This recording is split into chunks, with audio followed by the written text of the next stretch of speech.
Hey guys, you've heard of the Young Turks podcast because you're listening to it right now. But make sure that you subscribe and give it a 5-star rating if you like it. Thank you for listening. Welcome to the Young Turks. I'm your host, Anna Kasparian. Joining in is John Iadarola. Hello, Anna. Hey, John. How's it going? Pretty good. How's the damage report? It's going well. We had a good weekend. Yes, definitely. Make sure you check out John's show, Damage Report. Oh, especially Wednesday, where we're going to be joined by Representative Ro Khanna, who's going to break down his effort to stop all-out war with Iran. Very nice. In fact, we're going to talk about Iran quite a bit on today's show for obvious reasons. Lots of different news stories broke over the weekend and today in regard to Iran. So we'll talk about that and more. There's some good news out of New Hampshire and Iowa for our preferred candidate. And I say Michael our Bennett. because John and I have both endorsed Bernie Sanders. So we'll get to that story in the second hour of the show. But before we get to all of that, I do want to make a few announcements. First, let me start off by saying that aspiration is where it's at. If you're looking to put your money in a financial institution that actually invests ethically, they will not put your money in any type of shady industry, including the fossil fuel industry. And it's a great way to start off your new year in an ethical fashion. So if you're interested, go to aspiration.com/TYT. They also give you some extra perks and rewards if you shop ethically using your debit card. So check them out. All right, with that said, let's talk about Iran. As you know, the Geneva Conventions outlaw attacks on cultural objects and places of worship. Our own DoD war manual discusses protection of cultural property. So why is the president threatening Iran with war crimes? And that is exactly what Donald Trump did over the weekend in a series of tweets. He threatened Iran if Iran had the audacity to retaliate against him in his assassination of the country's top military commander. Now, that was a story that broke last week, but unfortunately the situation has further devolved over the weekend. Now, in a series of tweets, Trump said, quote, "Iran is talking very boldly about targeting certain USA assets as revenge for our ridding the world of their terrorist leader who had just killed an American and badly wounded many others, not to mention all of the other people he had killed over his lifetime, including recently hundreds of Iranian protesters. He was already attacking our embassy and preparing for additional hits in other locations. Iran has been nothing but problems for many years. Let this serve as a warning that if Iran strikes any Americans or American assets, we have targeted, and he's very specific here, 52 Iranian sites representing the 52 American hostages taken by Iran many years ago, some at a very high level and important to Iran and the Iranian culture. And those targets and Iran itself will be hit, and this is of course in all caps, will be hit very fast and very hard. The USA wants no more threats." So again, this is in response to Iran threatening the United States following Donald Trump's decision to assassinate the top commander of Iran's military. Now, in order for the executive branch to unilaterally go about doing something like that, they need to prove that the target was an imminent threat. Our intelligence has not proven that. The Trump administration has not proven that. And while, of course, everyone knows that Soleimani, the target who was assassinated, was a bad guy, the fact of the matter is there are many bad guys throughout the world that we do business with. And in this case, we need to think about strategy and how Donald Trump's actions could lead to a domino effect and further escalate tensions among the United States and the Iranian government. Yeah, it's sort of like we're playing a game of how many war crimes can we commit in 1 week, basically. They trotted out like almost an insultingly feeble case for why they desperately needed to kill him at that time in that place. That has fallen apart in as many possible ways as an excuse could. And we saw that New York Times reporting over the weekend about how about a week before, there had been a desire from Trump to have some sort of reprisal for the attack that killed the American defense contractor. And so they gave him a range of options, with the most extreme being killing him. And he originally turned it down, and he was thinking about other things. And then he got mad when he saw the protesters outside of the American embassy, and then decided to go with that option. None of that is consistent with, he was about to do something, we had to take him out. Correct. Then why would you go through all that rigmarole leading up to it? You wouldn't do any of that. And so he's it's almost like he's trying to distract us from the crime of launching us into a potential war in an unjustified fashion without alerting Congress by promising to commit future crimes. That's exactly that almost certainly he'll be pushed into the position of having to make good on, because the idea that Iran isn't going to do anything seems hard to believe. And so when they do, he's now made this promise. He either has to back off the brink or commit further war crimes. And knowing how Donald Trump easily gets goaded into extreme positions, like for instance, assassinating the top commander for Iran's military, this doesn't look good. But I want to be clear, right now there's a lot of speculation as to how Iran will retaliate. I'm not saying to avoid taking those threats seriously, but we don't know how Iran is going to retaliate. We don't know if they're going to retaliate through direct military action, or if they're going to just rely on what they've been doing, which is attacking the United States through their proxies.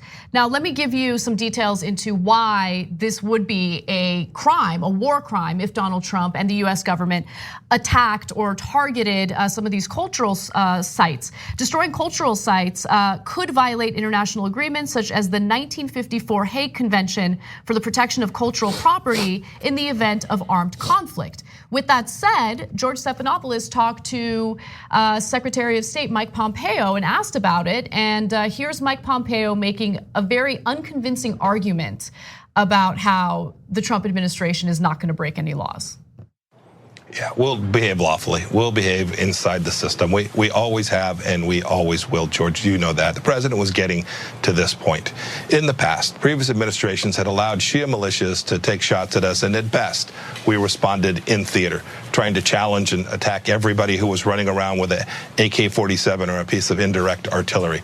We've made a very different approach. We've told the Iranian regime enough. You can't get away with using proxy forces and think your homeland will be safe and secure. We're going to respond against the actual decision makers, the people who are causing this threat from the Islamic Republic of Iran. And that's not what Trump said. That's not what Trump said. So we're going to show you some evidence. We've already shown you some, but I'm going to show you further evidence showing that the messaging, as always, is inconsistent between Donald Trump and members of his own cabinet. And luckily, George Stephanopoulos did push back a little bit in this interview. And so let's take a quick look at that. So just to be clear, when the president said he had 52 Iranian sites, including sites important to the Iranian culture, that wasn't accurate? George, I've seen what we are planning in terms of the target set. I'm sure the Department of Defense is continuing to develop options. The American people should know that every target that we strike will be a lawful target. And again, I want to reiterate what Donald Trump initially tweeted was very conflicted with what Mike Pompeo said in that interview. And then later, when Trump was asked again about his threat to target 52 cultural sites in Iran, he decided to double down. And he said, quote, "They're allowed to kill our people. They're allowed to torture and maim our people. They're allowed to use roadside bombs and blow up our people. And we're not allowed to touch their cultural sites. It doesn't work that way." Yeah, that's exactly how it works. I also want to be clear, the way that some of the war hawks in the United States present this makes it seem as though the United States is never the aggressor, that we don't kill and maim people in other countries. But if you thought that Obama's drone wars were terrible, get a load of how Trump has expanded those drone wars and has further assisted Saudi Arabia in the genocide in Yemen. So don't buy into this notion that the United States is full of like these peacemakers that are just trying to push for democracy around the world. In reality, the United States, under the Trump administration especially, has been the aggressor, which has led to the flare-up in tensions between the US and Iran, and now Iraq as well. Yeah. And think about what a bizarre frame of mind you have to be, what a bizarre worldview where you say, and we're not allowed to touch their cultural sites? Why do you want to touch their cultural? What is the purpose of a war? And in a war, what is the purpose of military action? He seems to believe it's, oh, they have something and I want to break it. They have this thing that they like and I want to break it. Not I want to degrade their military ability, take away their ability to stop our planes from occupying their airspace, or take out soldiers that are advancing on our position. No tactical or strategic value to it. He just wants to break something. And so when I go on Twitter and I say that this is, like, Fox is not just interested in a war with Iran, they're interested in an explicit war on Islam. This is what that looks like. It's, oh, this Islamic country has things that they like that are important to their culture and their religion, we want to break them. It doesn't matter if it has anything to do with their military. And by the way, the thing about hitting a cultural site is that's not where generals hang out. That's where civilians hang out. Right. And so what they are saying is we want to kill civilians and do damage to them. It is a terroristic threat. That's all it is.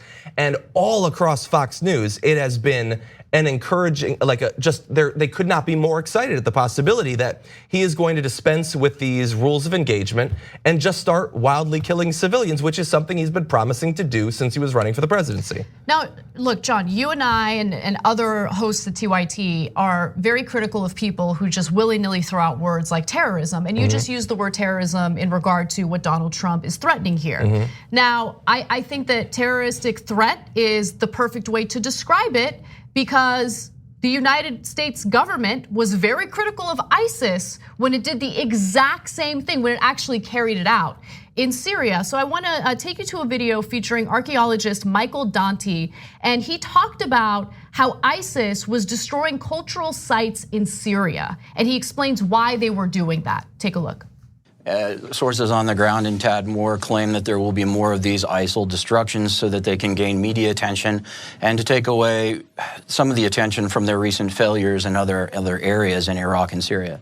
You think some of it does have to do with failures? That's why they might be doing this? Yes, I think sometimes that they're trying to control the message and to divert attention away from territorial losses to Kurdish forces in the north and in some other theaters in the conflict zone. It serves as a very powerful ideological tool for the organization for recruiting, and it's a form of psychological warfare. And ISIL believes that this type of destruction of pre-Islamic heritage is primarily targeting the West. So when you are threatening to do to a sovereign country what ISIS did to Syria and Iraq, I mean, what does that make you? And so you have no moral leg to stand on. And every action that Trump has taken since the beginning of his administration in regard to foreign policy related to Iran has done nothing but escalate tensions and lead us closer and closer to war. In fact, his decision, and look, again, I just want to be clear, right?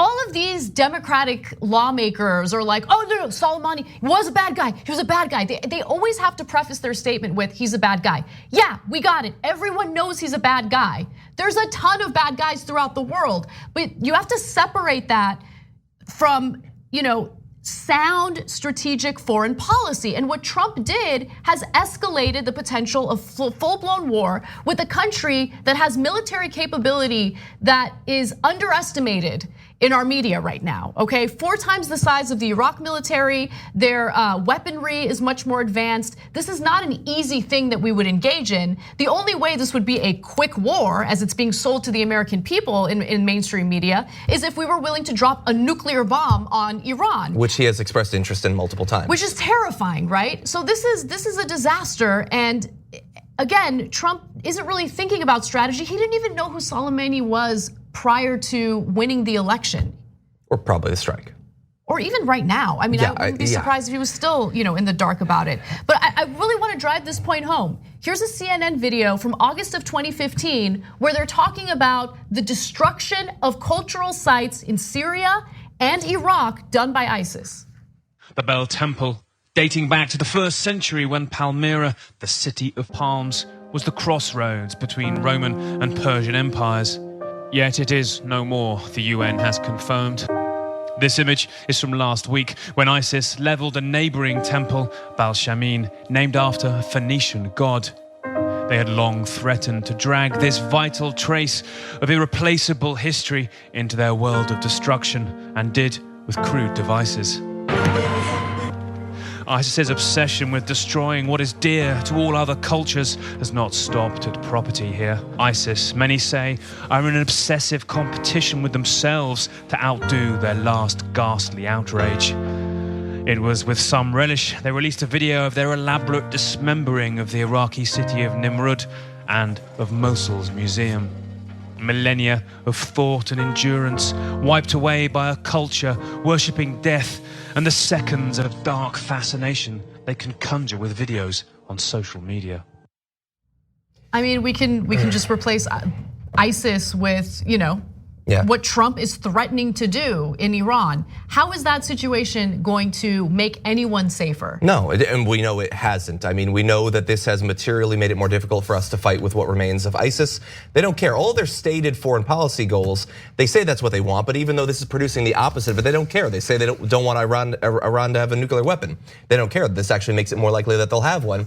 They care. It's the same as it's trolling people on Twitter. It's, I want to cause pain, that's it.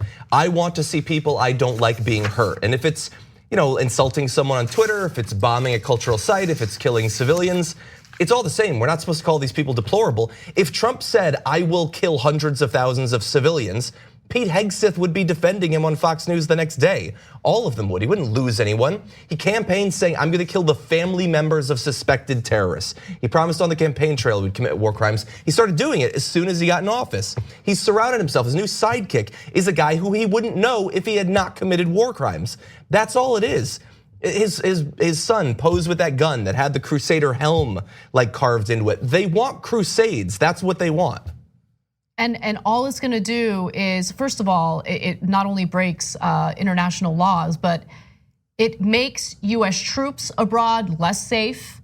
It deteriorates relationships that we've built with allies abroad, including with the Iraqi government. The Iraqi parliament has now voted to oust US troops from the country. I mean, the situation continues to devolve, and it's because you have a child as the leader of this country making decisions that are ignorant, that aren't fact-based, and simply based on impulse and emotion and his feelings. And it's terrifying because people's lives are literally at stake right now, innocent people's lives, because of his terrible decisions. Now, I do want to move on to a different part of the story, and it has to do with some of the ramifications here in the United States, if you do happen to be an Iranian American. So, Iranian Americans are reporting that they've been detained for questioning at US borders following escalated tensions between the United States and Iran. Now, of course, this follows the US government's decision to assassinate the top military commander in Iran, Qasem Soleimani. And so the reports are actually from Washington State. The Washington State chapter of the Council on American Islamic Relations, a prominent Muslim civil liberties group, said on Sunday that more than 60 people of Iranian descent, including American citizens, were held for hours-long periods of time for questioning over the weekend at the Peace Arc checkpoint in Blaine, Washington. So that's along the border with Canada. And the Iranian Americans who were coming back to the United States were apparently at some snazzy concert, an Iranian pop concert in Vancouver over the weekend. So they go to the pop concert, they want to come back. Suspicious. And as they're coming back, they get stopped by Customs and Border Patrol, and in some cases, they've been detained for 9 hours for questioning, right? And they get asked all sorts of inappropriate questions about their views on US aggression in Iran, or toward Iran, I should say. So a source at US Customs and Border Protection had reported that the agency received a national directive from the Department of Homeland Security to report and detain anyone with Iranian heritage entering the country who is deemed potentially suspicious or adversarial, regardless of citizenship status. And I want to be clear, many of these individuals who were detained for questioning were American citizens. Len Saunders, an immigration attorney in Blaine, said his contacts through CBP indicated that headquarters in Washington had ordered new vetting procedures, which appear to be directed toward people born in Iran that require port directors to sign off on admitting anyone held for questioning. Now, Border Patrol is completely denying this, even though there have been a few people who spoke to immigration lawyers and reporters on condition of anonymity. But there were examples of people who were detained for as long as 9 hours. I'll give you those details in a minute. But John, do you want to jump in? Yeah, I guess we have to know more and to know, is this something that's going to continue and everything? I mean, nobody sees this story and is particularly surprised.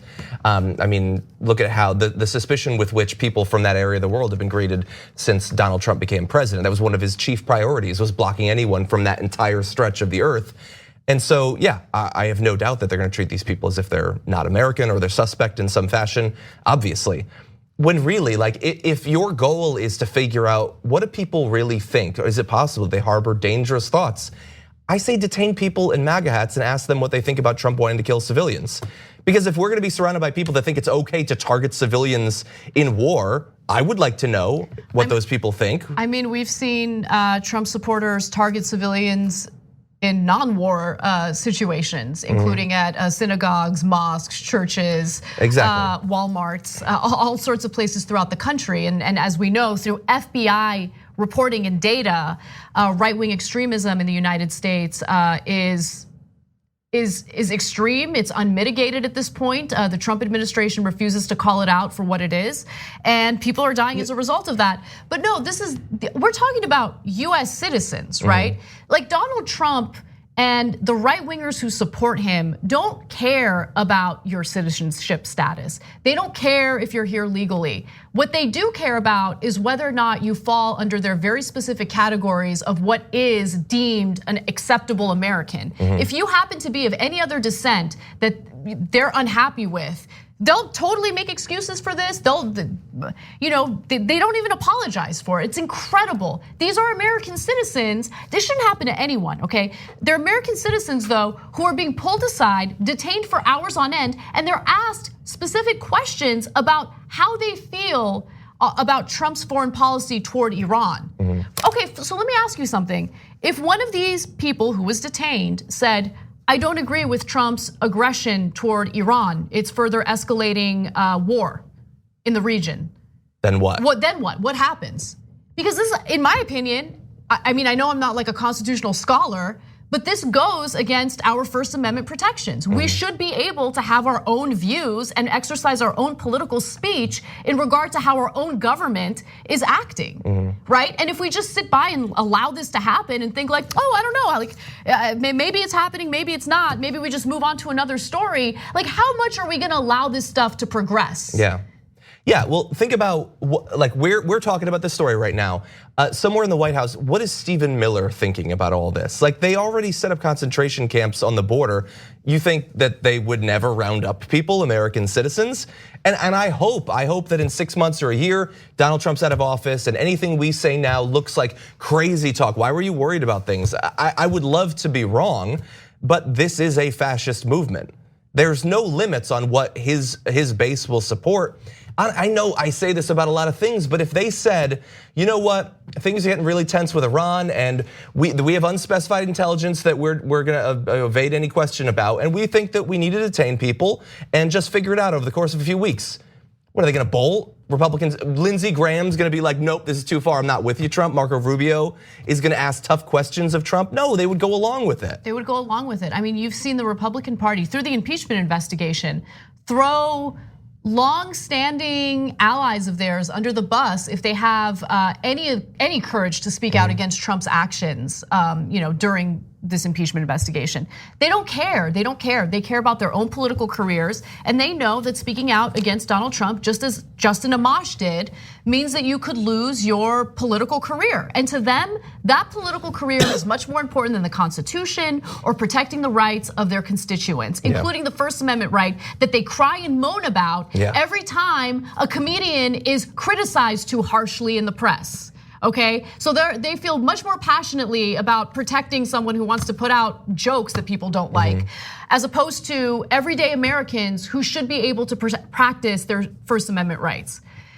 Anyway, I want to give you a specific detail or a specific individual who had tweeted about his experience. He's a historian. He specifically focuses on Iranian history. His name is John. It's an Armenian name, but it's hard to pronounce.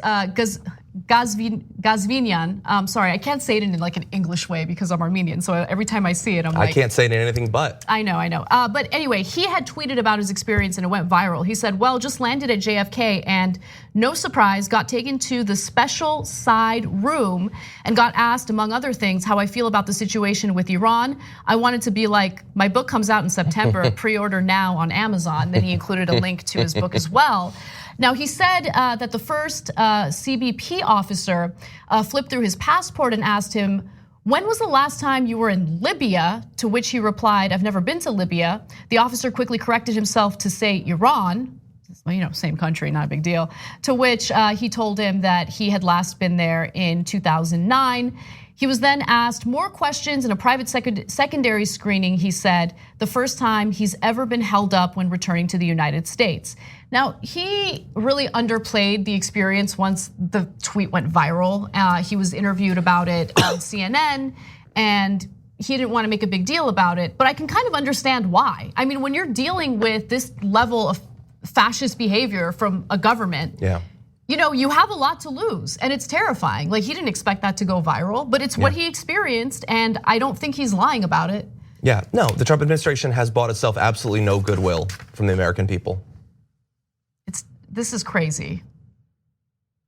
So that's what we're dealing with right now. I'm sure all those free speech warriors out there, the ones that were crying about Berkeley students protesting their conservative speeches on campuses are, gonna go out there and really fight for the rights of these Iranian Americans who are US citizens and literally did nothing wrong. Nothing. They didn't even do anything political. They just went to a concert. They existed. They existed. Yeah. That's all it took.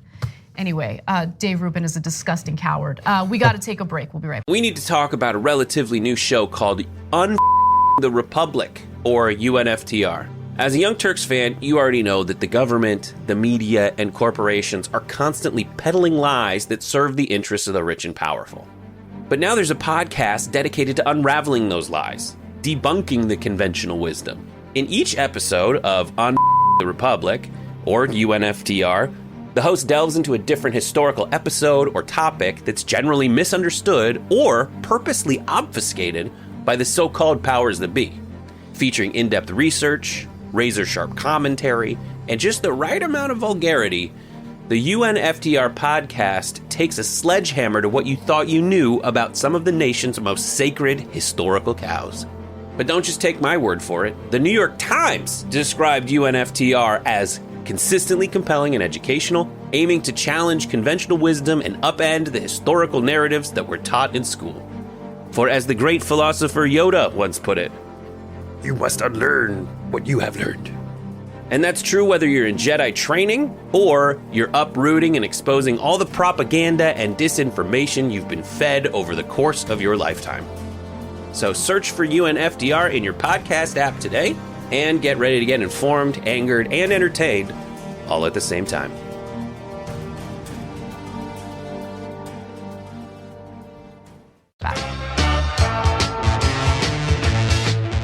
Welcome back to TYT. Anna and John with you. For our members, I'm gonna read a few of your comments now, but don't be afraid to send in your comments during the show. I'm gonna do my best to read some of them in the context of the stories we're covering, so we can include your opinions as we cover these stories.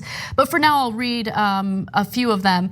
Jay Hufford says, it seems there's a major dissension in the Pentagon about Trump's actions. First, we have reports that top brass were shocked Trump did that. You're right, that was a big story. And now the US military sent a letter to Iraq officials that we respect your sovereign decision to order our departure, which Esper had to deny. You're absolutely right. Apparently it was unsigned and unsent, or I'm sorry, unsigned and sent by mistake.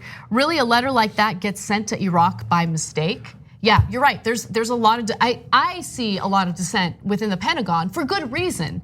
It's not as though people working in the Pentagon are in favor of keeping Iran's top military commander alive because they think he's a good guy. It's about strategy, and it's about the type of ramifications that follow an aggression like that. Yeah. Well, and also earlier today, Chief of Staff to Esper resigned.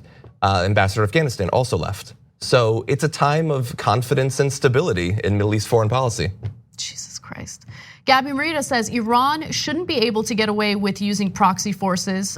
So will we be withdrawing our support of Saudi proxies fighting Yemen? Such a good point. Such a good point. I mean, look, we engage in proxy wars all the time. We did it in Syria. We're doing it in Yemen. There's no question about it. And Lieutenant McGee. Yeah, Lieutenant Mac McGee says, just donated using tyt.com/yes, you guys. All of you, even the ones behind the scenes we never get to meet. Absolutely, thank you so much for donating. That's nice. And you know what, if you're interested keep it that way. in helping TYT, wait, what? Edwin, he gave a signal, and I was like, yeah, let's keep it that way. Anyway, thank you. Actually, you know what? I'm gonna read super chats and then we'll move on. Little Mac says, I decided not to buy an appetizer during my lunch today. Not only does it help with my weight, those saved funds were used to make this chat and support and to support TYT, the only truth tellers I know in news. Thank you so much, Little Mac. Craig Reeves says, if the Trump administration had conclusive evidence Soleimani was an imminent threat, they would have presented their case to Congress. You're absolutely right. The fact that they didn't should lead us to believe they were hiding something. I mean, all you really need to do is watch Secretary of State Mike Pompeo's interview with CNN last Friday. And every time he was asked to provide some details or some evidence, he got very uncomfortable. It was very noticeable. And so you're right, if they had evidence, if they had the intel, they couldn't wait to show it to the American people and make their case.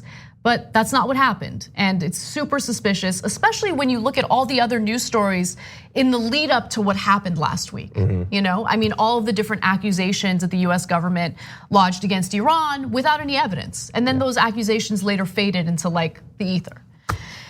All right, let's move on to some other news. In fact, we're going to flesh out more of this Iran story. Actually, do we have a cold open? No, we don't. Okay.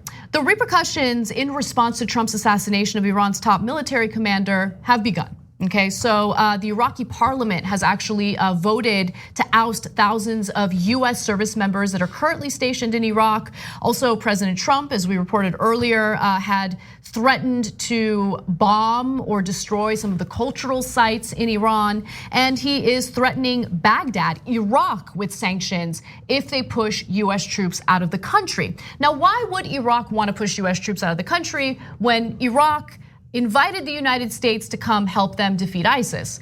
Well, a little fact that I think is super relevant to these discussions, doesn't get mentioned often. The Iranian military, right, under the direction of the man that was just assassinated by Donald Trump, also assisted in defeating ISIS in Iraq. So you have US forces, you have Iranian forces, and you have the Iraqi government working together in order to defeat ISIS in Iraq. And so Iraq actually has the Iraqi government, I should say, has a decent relationship with Iran because there are some common interests there. And Donald Trump and the US government decided to do this drone strike that effectively assassinated the top commander of the Iranian military. And they did it without, working with Iraq, notifying Iraq. They just did it unilaterally. So that is a problem, and that's the reason why Parliament wants to oust service members. Also, hundreds of thousands of mourners packed Iran's streets to pay respect to Soleimani. That was the top commander who was assassinated by Donald Trump. I have more details, but I wanted to open this. Yeah, and I would also say, look, they certainly will have concerns about long-term stability if they allow the US to stay in the region. I mean, any confidence that they might have had in Donald Trump's ability to prosecute this conflict or any conflict in the region is probably gonna be pretty shaken by what they've experienced over the past week. But in the short term too, if they expect that Iran is going to attempt to strike back in some fashion, the closest, easiest way to do that would be against US service members in Iraq. And there's an incredible likelihood that if they were to do that, there's the possibility of collateral damage against Iraqis in the area. So just having those American soldiers there potentially endangers Iraqis as well. Exactly, and I also want to note, in an effort to garner more support toward this aggressive, foreign policy against Iran, the government keeps telling the American people that the people of Iran are very happy with what happened to Soleimani. Don't believe that for a second, because in that B-roll video that we just showed you right now, that was the hundreds of thousands of people who took to the streets to mourn his death. No, I'm not saying that to make Soleimani out to be some great person, but it's clear that what Donald Trump did here actually is counterproductive to his stated goals, because prior to this assassination, there were mass protests in Iran, and that is exactly what the US government wanted. So the Trump administration implements these harsh sanctions that cripples the economy in Iran. And the people start protesting. Obviously, they're hungry, they're angry with how the government is handling things. And then once Trump did this assassination, the entire country is united now. Yeah. So it's just amazing how little how little strategy Donald Trump has, how little knowledge he has, how he has no intellectual curiosity about the matter. It is so uniquely 100% counterproductive to all of his and his supporters' stated goals in the region, which should lead one to believe that he is either uniquely incompetent or is lying about what his actual goals are. And unifying them against the US, that's bad if you actually want some sort of renewed, more pro-American diplomatic overtures, if you want a better version of the Iran nuclear deal, which he's been sort of implying, like it was too easy on Iran. But if what you actually want is war with them, this is just about the best thing you possibly could have done. That's exactly right. And Iran has announced that they will now work on their their nuclear capability. Why wouldn't they? I mean, Donald Trump is the one who decided to pull out of the nuclear deal and then implement these sanctions. So at this point, especially with the aggression toward Iran, the country really has no incentive to avoid building any type of nuclear weapons. And one reason that they were willing to stop was to get out from under previous sanctions. Well, the sanctions are on, and they weren't going for the nuclear weapon. So why have the sanctions and no nukes? Why not at least go for the nukes? And if you're worried that Donald Trump or some other crazed Republican could actually attack and try to invade the country, the nukes are the best possible deterrent you could have. So I want to give you some news from the Iraqi prime minister who tends to agree with parliament in wanting US troops out. The Iraqi prime minister told parliament that Iraq was grateful for the assistance the US had provided in fighting ISIS, but he's now recommending that the 5,200 US troops stationed there permanently leave the country. The Defense Department officials said that because of attacks on Iraqi and US bases over the last 2 months, the US would be suspending support for Iraq's anti-ISIS operations and training of Iraqi forces. So there's a little bit of inconsistent reporting when it comes to this part of the story. So the Pentagon had initially sent some notification to Iraq indicating that they'd be willing to pull US forces out. And then later there was a statement issued saying that no, this was a mistake. We're just going to move some of the troops around. We're gonna reposition them. So it's unclear what they're really gonna do. But one thing that is clear is that the Iraqis do not want US troops in their country, considering how things have gone down. And then I want to give you one final response from Donald Trump. This is what he told reporters aboard Air Force One. If they do ask us to leave, and he's talking about Iraqis here. If they do ask us to leave, if we don't do it in a very friendly basis, we will charge them sanctions like they've never seen before ever. It'll make Iranian sanctions look somewhat tame. If there's any hostility, that they do anything we think is inappropriate, we are going to put sanctions on Iraq, very big sanctions on Iraq. So. We're living a nightmare, but I don't even know what to say at this point. Yeah. I'm shocked he didn't threaten to bomb them, honestly. It's so frustrating. It's frustrating that I mean, the Bush administration was a nightmare, and this just continues to devolve. Like, I didn't think things could get as bad as the Bush administration. Like we've been saying for years, he's a madman. Yep. He's an actual madman. And that we've given more power than any other human ever on earth. Yeah. All right, well, I do want to read a few member comments yes, I want to read a few member comments. And if you're interested in becoming a member and chiming in on our stories in real time, you can do so by going to tyt.com/join. Ann says, American imperialism for the lost. This kind of move creates the kind of people that become martyrs. And Soleimani, while he was a bad guy, is being mourned as a martyr right now. Super Bernie Bros says, it's funny how the right is accusing Dems of being unpatriotic because they oppose the assassination of Soleimani. They seem to forget that Dems were fine when al-Baghdadi was killed, and you're right about that. So it's not just about doing away with bad people around the world. It's about doing so in a strategic way that doesn't lead to further war. And what Donald Trump did with Soleimani will lead to more war, will lead to escalated tensions in the Middle East. And it's abundantly clear that he hasn't really considered that before, agreeing to that drone strike that killed Soleimani. And even with the leader of a terrorist group, you have to consider the likely consequences of taking them out. But we were in active war with ISIS, Al Qaeda in the region, and other regions as well. Like we're already in conflict with those people. It's not the same thing. Right.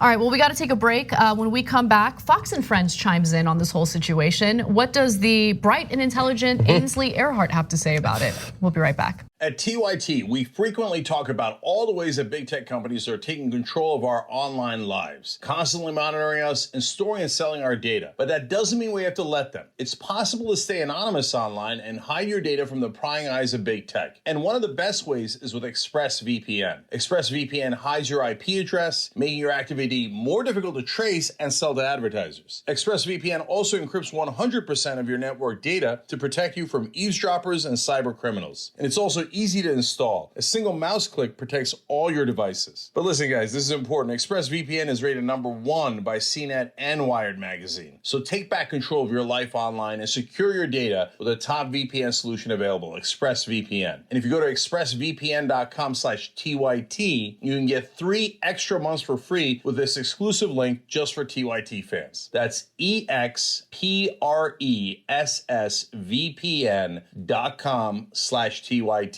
Check it out today. We hope you're enjoying this free clip from the Young Turks. If you want to get the whole show and more exclusive content while supporting independent media, become a member at tyt.com/join today. In the meantime, enjoy this free segment.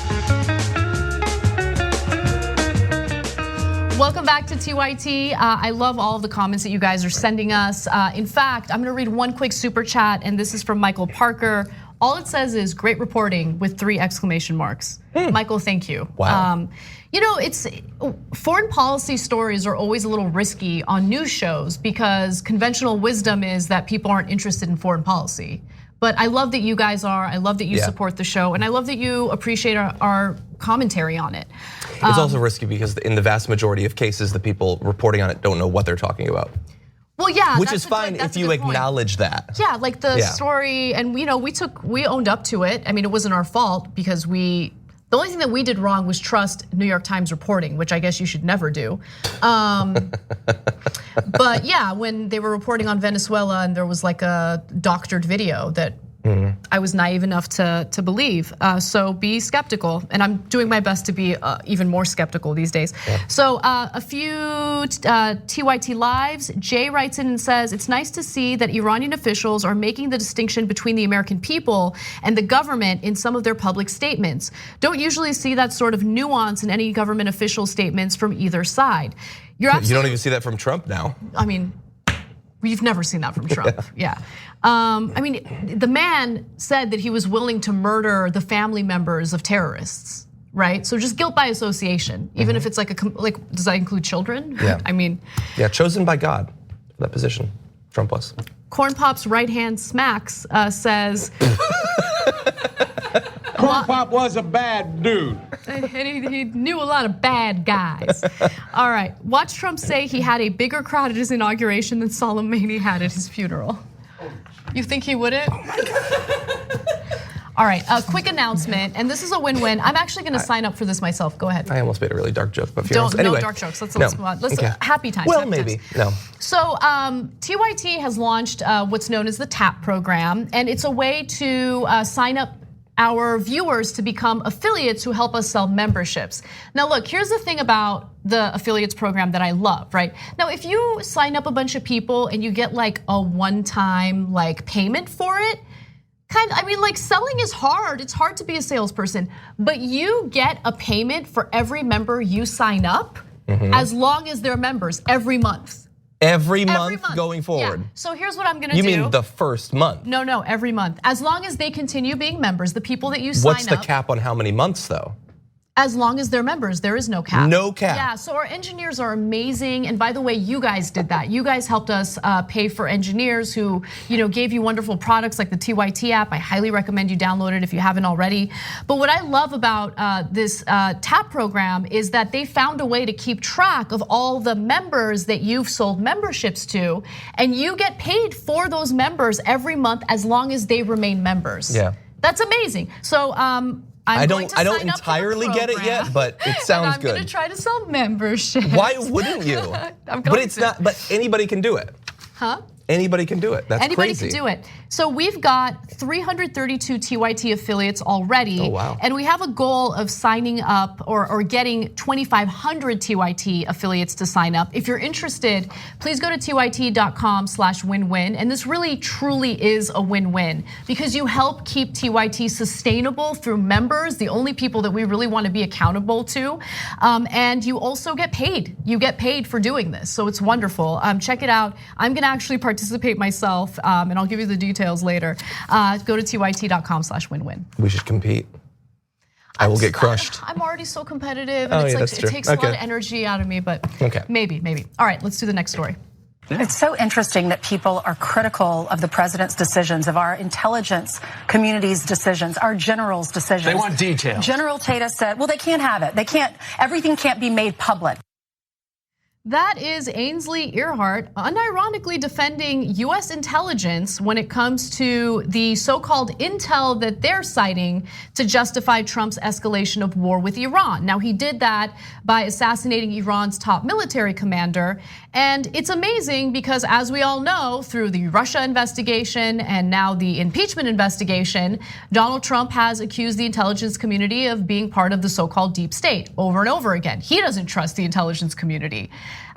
Even when they do provide evidence to indicate that he has obstructed justice and done all sorts of nefarious things. But nonetheless, let's hear what Fox and Friends had to say in its full context.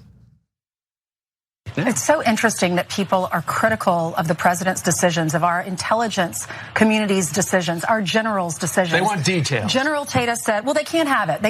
Everything can't be made public. We heard Pompeo over the weekend saying everything that we have, the intelligence community has. He said, I ran the CIA at one point. We can't release everything. We can't release all of our intelligence information. We'll release as much as we can, but you just have to trust us, basically. And General Tata said it makes us more safe. He agreed with killing this general, this evil terrorist. He says it goes to show how ridiculous our divide is, that they support Soleimani over the president's decision. It counters everything that I learned as a soldier. Just keep in mind, if you're going to be critical of the president for not hitting Iran after they took out our drone, and not hitting Iran after they rocketed the Saudi oil bases, and not going after Iran after they were trying to mining the Gulf, you can also be critical of the president when he does take action in that area. Our embassy. Yeah, they go, well, how could the president let our embassy get breached and not do anything? Well, he does something, and these same people are going, oh my God, how could the president do something? Sure. That's So who is that person that had those two positions? So I am going to go through a timeline of what happened with US-Iranian relations under the Trump administration, because the way that this is all being portrayed in the mainstream media, not in all cases, there has been some good reporting, certainly not on Fox, but the way that it's mostly being portrayed is Iran's the aggressor, Iran's the threat. Trump had to do it, he's protecting the American people. That's the narrative that they want the American people to believe in order to garner support for yet another disastrous, endless war. But if you look at the timeline under the Trump administration, our government has been the aggressor, and it's actually kind of astonishing how much restraint the Iranis have had in response to Trump. And I'm gonna prove that to you in just a second. But John, I wanted to get your commentary on that ridiculous exchange. They're idiots, and that's what their job is, to be idiots. No one supports Soleimani. Let's just be clear about that, right? So don't buy into the fake narrative that they're setting up, where if you criticize Trump's actions, that means you're a Soleimani fan. You have a Soleimani poster in your bedroom. You go to Soleimani rock concerts. No, everyone acknowledges he's a bad guy. The question is, what is the best strategic move in order to stabilize the region, to keep American troops abroad safe, to keep diplomatic employees abroad safe? What is the right way to go about it? So for instance, Jeffrey Epstein was a terrible person, right? But it is against the law to do an extrajudicial killing of Jeffrey Epstein, right? He has to have his day in court. You get it. There's due process, yada yada. So if I make that argument, it doesn't mean that I like Jeffrey Epstein. It means that you can't break the law and you can't just unilaterally decide to do things. There are consequences to that, namely deteriorating our justice system if that kind of action stands. Yeah. Right? So yeah, and also if you're watching this and you're a Trump fan, you can't watch that and think, oh, they have been consistent in what they think about the trustworthiness of the intelligence apparatus in America. That they've been saying, oh, they're all lying to you. They're all part of this embedded multi-decade deep state. But now they say that they had something and I don't want any more information. I'm good. How could you possibly question them? Like, first of all, there's not a deep state the way that they've been saying that there is. But if there was a deep state, if there was a long-standing, across multiple administrations, continuing policy, it would be pushing us into war. That's the only thing consistent through all of these administrations, and that's what it's doing now. And to get you to bow your head to it, it's telling you that you're un-American if you don't support that drive to war. Just like Iraq, just like what happened in the lead up to Iraq. If there was a deep state, that's what it would be doing. Yeah. But no, the only thing the deep state does is occasionally pop up to spit in the eye of Donald Trump, and that's it. Look, there is a deep state in the and people should be skeptical of the intelligence community, especially when it comes to their like US-backed coups, what just happened in Bolivia, for instance. The intelligence community tried to convince the United States that Iraq had weapons of mass destruction. So should you be skeptical of the intelligence community? Absolutely. When it came to the Russia investigation, they had to show their work. Yeah. And yeah, exactly. And let's be clear, the intelligence community didn't say we needed to go after Soleimani. Exactly. Pompeo said they said that. That's Trump right. said they said that, sort of. And then when you ask follow-up questions, they evaded away. It's not like we've released this 300-page Inspector General analysis of all the intelligence leading up to the bombing of Qasem Soleimani. That doesn't exist. It would be like if in the run-up to Iraq, Colin Powell, he didn't have any of his charts or his satellite photos, just like, I heard something, it's bad, let's go in there. That's as casual as the lie has been. And Fox is lying to you, pretending that they find it to be convincing. Right, and so I wanna go through the timeline of what's happened with Iran under the Trump administration. Because every time you hear this argument that Iran is the aggressor, understand that that is not the case. Now I'm gonna start this off by saying the obvious, which is in 2015, one of the best things that Obama was able to accomplish was the Iran nuclear deal, which made sure, and it wasn't just between the United States and Iran, it was between the United States, Iran, Russia, China, and European countries, right? And so there were ways to check in to make sure that Iran was no longer enriching its uranium. There were ways to prove that Iran was not building a nuclear weapon. It was the best deal to prevent Iran from building a nuclear weapon. Donald Trump gets elected, and what does he do? So let's start with May 8th of 2018. Trump withdraws from the Joint Comprehensive Plan of Action. That is the Iran nuclear deal, right? So once you do that, you're basically telling Iran, we've pulled out, that this deal doesn't exist anymore. If you want, you can go ahead and enrich your uranium, right? And that's essentially what they ended up doing, but there's more details, so let's go further. August 7th, 2018, Trump announces first round of sanctions against Iran. November 5th, 2018, Trump announces second round of sanctions against Iran. April 8th, 2019, Trump administration designates Islamic Revolutionary Guard Corps as a foreign terrorist organization, something that's unprecedented and does what? Further devolves or further deteriorates the relationship between the United States and Iran and makes it incredibly difficult to renegotiate a nuclear deal, which is what Trump claimed he wanted. Yeah. Let's go further. By the way, who's the aggressor so far? May 5th, 2019, John Bolton announced the US was sending an aircraft carrier strike group and Air Force bombers to the Middle East against Iran. May 8th of 2019, Iran announces it is preparing to increase enriched uranium production. Trump implements sanctions against Iran's steel and mining sectors, okay? So look, at this point, what's amazing, Trump pulled out of the Iran nuclear deal on May 8th of 2019. It wasn't until a year later that Iran was like, okay, I mean, we've been trying to comply with this even though the United States pulled out.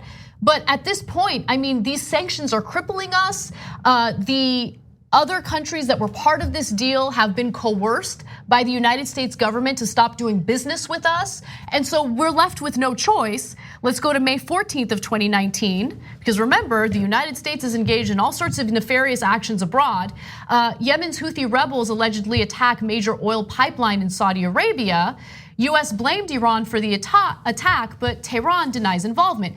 We talked about this story. The US government has still failed to provide any evidence to show that Iran was behind that oil tanker attack, right? And as we know, the United States is assisting Saudi Arabia in the Saudi-led coalition in Yemen, which is leading to a genocide of the Yemeni people.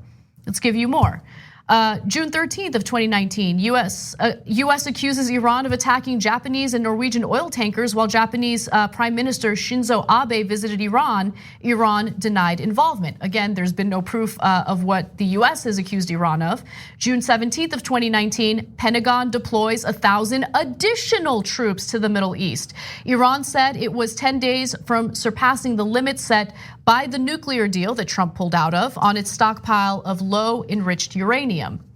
Again, I mean, I know this is super detailed, and by the way, there's a bunch of other stuff, like little sanctions here and there that I haven't even included in the timeline.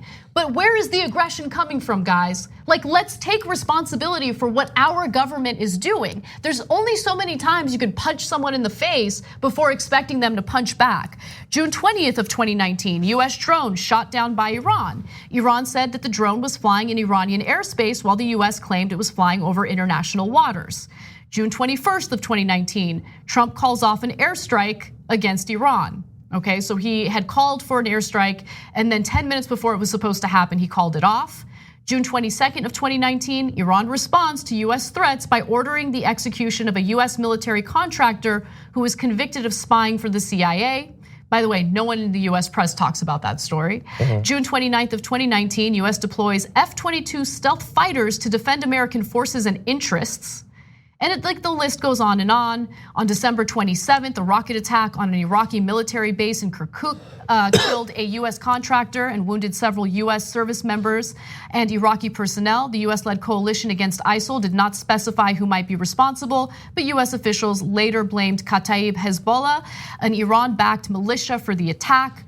2 days later, on December 29th, the US military carried out defensive strikes on sites in Iraq and Syria belonging to Kataib Hezbollah, that Washington said were in retaliation for the killing of a US contractor.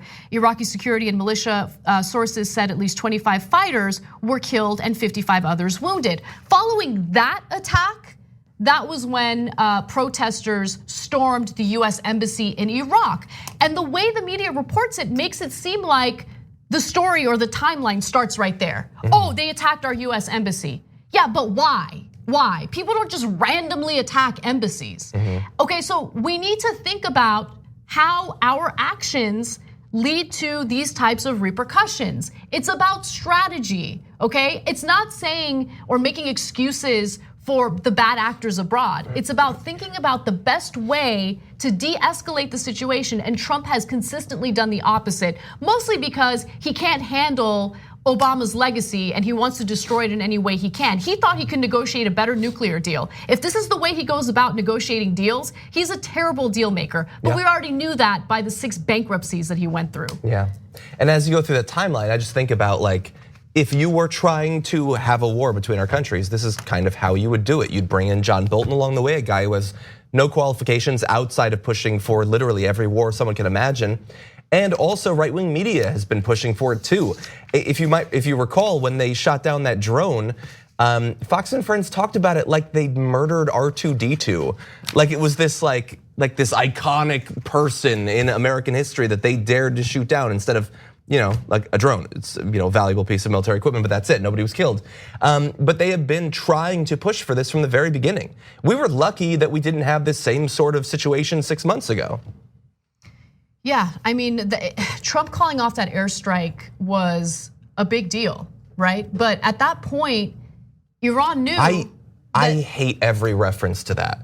Because he ordered the airstrike, I don't give a damn that he called it off. No, exactly. He ordered it. That was the point I was about to make. The fact that he ordered it in the first place led to an escalation of tensions between the United States and Iran. So calling it off was important, and I'm glad he did, right? Because the situation today would have been even worse than it already is. But my point is, he doesn't think about his actions before he actually carries them out. Yeah. And what he has done has not led to the possibility of a better nuclear deal with Iran. It's done the exact opposite. All right, and that's why we talk about strategy. You know, that's the reason why we're talking about strategy. That's the important part of the story, not differentiating between good guys and bad guys. Because remember, Donald Trump went on an international tour touting his love affair with Kim Jong-un, who has his own people in gulags right now. He murders his own people on a regular basis. Yeah. All right. Yeah, you don't even have to go that far. He loves MBS. Exactly. A man who killed a US resident, ordered the killing of a US resident, and a Washington Post reporter. Donald Trump tried to help MBS cover up for that. Yep. It's unbelievable. Anyway, we gotta take a break. When we come back, we have more, including a story that will remind you that Megyn Kelly is still stupid. Thanks for listening to the full episode of the Young Turks. Support our work, listen ad-free, access members-only bonus content, and more by subscribing to Apple Podcasts at apple.co/TYT. I'm your host, Cenk Uygur, and I'll see you soon.